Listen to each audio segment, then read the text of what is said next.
আইটিউব India চ্যানেলে স্বাগত। West Bengal state university BA programme 6 semester philosophy suggestion দিচ্ছি। Paper code PHIGDSE03T। প্রথমে 5 নম্বরের প্রশ্ন, তারপর 10 নম্বর প্রশ্নের সাজেশন দিচ্ছি, লাস্টে মার্কস 2 এর সাজেশন দেব। ভিডিওটা ভালো লাগলে লাইক কমেন্ট শেয়ার করে দিও।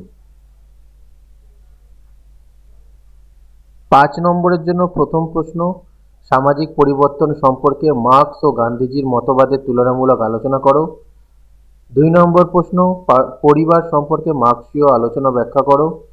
3 নম্বর, পরিবার সম্পর্কে নারীবাদী সমালোচনা ব্যাখ্যা করো। 4 নম্বর, গণতান্ত্রিক সরকারের স্বরূপ ব্যাখ্যা করো।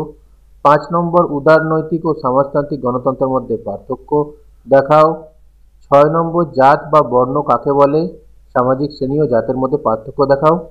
একটা ব্যাপার বলে দিই, এই পেপারে কিন্তু সাজেশন একটু বেশি পড়তে হবে, কারণ কমন পাওয়া একটু কঠিন, একটু হার্ড পেপার রয়েছে, তাই যা দিচ্ছি এগুলো সকল কোশ্চেন কিন্তু তোমরা পড়ে নেবে। 7 নম্বর, প্রাথমিক বা মুখ্য গোষ্ঠী ও মাধ্যমিক বা গৌণ গোষ্ঠীর মধ্যে পার্থক্য করো। প্রত্যক্ষ এবং পরোক্ষ গণতন্ত্রের মধ্যে পার্থক্য আলোচনা করো। বৈজ্ঞানিক সমাজতন্ত্র কাকে বলে, প্রতিনিধিমূলক গণতান্ত্রিক সরকারের বৈশিষ্ট্যগুলি কি কি। এবার 10 নম্বরের জন্য পড়বে, সমাজ দর্শন কাকে বলে, সমাজ দর্শনের আলোচ্য বিষয়বস্তু আলোচনা করো। গণতন্ত্রের বৈশিষ্ট্যগুলি কি কি, গণতন্ত্রের বিভিন্ন প্রকারগুলি ব্যাখ্যা করো। গণতান্ত্রিক সরকারের প্রকারগুলি ব্যাখ্যা কি কি ব্যাখ্যা করো। কাল্পনিক সমাজতন্ত্র বলতে কি বোঝো। এই প্রসঙ্গে সাসিমো এবং রবার্ট ওয়েনের মতবাদ আলোচনা করো। পরের প্রশ্ন, সমাজ দর্শন কাকে বলে, সমাজ দর্শন ও রাষ্ট্র দর্শনের সম্বন্ধ ব্যাখ্যা করো। সমাজ হলো সামাজিক সম্পর্ক সমূহের বুনট। এই বিবৃতিটির আলোকে সমাজের স্বরূপ ব্যাখ্যা করো। সম্প্রদায় কাকে বলে, সম্প্রদায়ের ভিত্তি কি কি, সম্প্রদায় ও সংঘের মধ্যে পার্থক্যগুলি কি কি, কোনো মঠকে কি সম্প্রদায় বলা যায়, আলোচনা করো।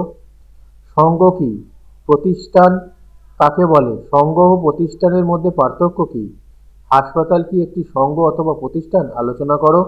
লোকাচার ও লোকনীতি কাকে বলে, সমাজের নিয়ামক শক্তিরূপে এদের ভূমিকা আলোচনা করো। শ্রেণীর সংজ্ঞা দাও, শ্রেণী ও জাতের মধ্যে পার্থক্য নির্দেশ করো। সভ্যতা ও সংস্কৃতির মধ্যে তুলনামূলক আলোচনা করো। প্রত্যক্ষ গণতন্ত্রের ও গুণ ও দোষগুলি উল্লেখপূর্বক আলোচনা করো। সামাজিক পরিবর্তন সম্পর্কে মার্কসীয় তত্ত্ব আলোচনা করো। এই তত্ত্ব কি গ্রহণযোগ্য, তোমার নিজস্ব অভিমত ব্যক্ত করো। সামাজিক পরিবর্তন সম্পর্কে গান্ধীজির অভিমত ব্যাখ্যা করো। এই মত কি গ্রহণযোগ্য, তোমার অভিমত ব্যক্ত করো। ইউটোপিয়ান সমাজতন্ত্র কাকে বলে, এটা আগে একটা দিয়েছি কোশ্চেন, সেই কোশ্চেনটাই রয়েছে। এই প্রসঙ্গে সাসিমো, চার্লস ফুরিয়ে ও রবার্ট ওয়েনের মত ব্যাখ্যা করো। সমাজতান্ত্রিক গণতন্ত্র কাকে বলে, এর দোষ ও গুণ বিচার করো। এবার মান 2 এর প্রশ্নগুলো দেখো, একটু ভালো করে পড়বে, পারলে এক্সট্রা পড়ে যাবে মান 2। ভিডিওটা ভালো লাগলে লাইক কমেন্ট শেয়ার করে দিও।